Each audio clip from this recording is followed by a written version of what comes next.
Vou deixar o Robertinho responder essa aí.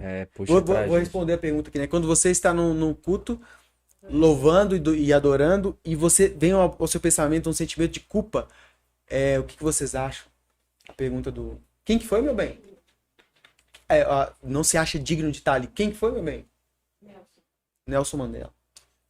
Mano, tipo assim, a parábola do filho pródigo, né? Você tava falando Foi a aqui. mesma coisa que eu pensei. O cara sai de casa e aí ele vai cuidar de porco e tal. Tipo assim, aquilo ali já é uma desonra pra família. Porque cuidar de porco é um negócio muito ruim naquela cultura hebraica e tal. Já era uma desonra. E aí o cara começa a matutar como que ele vai pensar, como que ele vai voltar pra casa. Fala assim, tem que chegar lá, pai. E aí ele começa a pensar, pai, eu não sou digno de ser chamado seu filho, me arrependo. Mas tipo assim, cara, quando é que ele foi digno? Então eu devolvo a pergunta pra pessoa. Quando é que você foi digno? Cara, ninguém nunca é digno. Nós somos filhos. Então o pai aceita aquele menino de volta não é pela dignidade dele. É porque ele é filho, mano. Aí eu vou te fazer uma pergunta, Robert. Até nesse mecanismo aqui que a gente falou. Por exemplo, a pergunta do Nelson, por exemplo.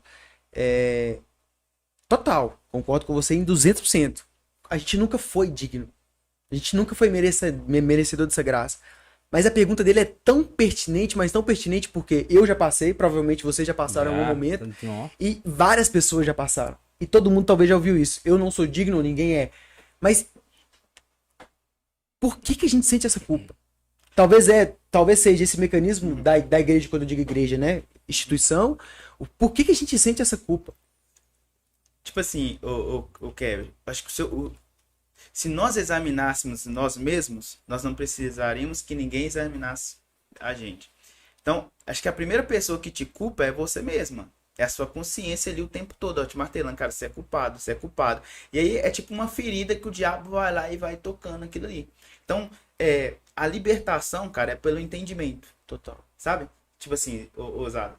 A gente somos livres, cara. Jesus conquistou isso na cruz. Então, eu preciso ter um entendimento que eu já sou livre para que eu possa, então, ser liberto.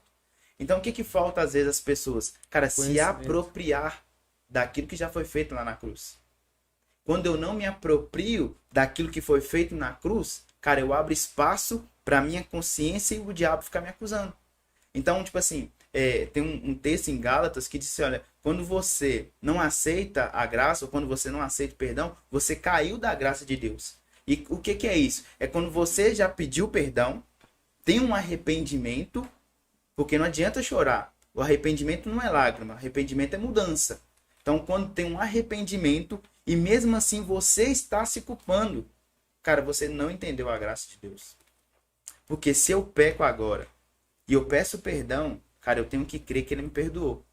Então, se eu tô com esse sentimento de culpa ainda que eu estou adorando ele, você não entendeu. Você não entendeu a graça de Deus. Você não entendeu que você não merece, cara. Você é pecador, mas existe um perdão liberado para você. E o que Jesus fala? Cara, vá e não peques mais. Mas eu fui pego em adultério. Cara, vá e não peques mais. Ah, mas eu era mentiroso. Vá e não peques mais. Então, não importa o que você fez, mano. Tipo assim, não tem como você mudar o que você fez. O que você vai fazer a partir disso? Romanos 8, 28 diz: todas as coisas cooperam juntamente para o bem daqueles que amam a Deus. É tipo assim, o que diremos, pois, diante dessas coisas? E essas coisas, mano, várias coisas. Então, beleza, eu pequei. E agora? É a pergunta que Jesus te faz. Tipo assim, beleza, e agora? O que você vai fazer com isso? Cara, vai virar uma experiência? Então, esse sentimento de culpa, muitas das vezes, é você que não se perdoou. É um autoconhecimento, É um né? autoconhecimento. Talvez eu acho que é isso. Conhecimento liberta. É você apropriar daquilo que Jesus já fez na cruz, mano. E aí é um negócio interessante. Uma vez, tipo assim, veio isso ao meu coração. A gente só pergunta o que Jesus faria quando a gente não sabe o que ele já fez. Porque o que Jesus faria aqui? Não, Ele cara, já o que fez, ele né? já fez? Só você olhar pra história, né? Só você olhar pra história. Sentido do mundo. Então, quando eu sei o que ele já fez, eu não pergunto o que ele faria.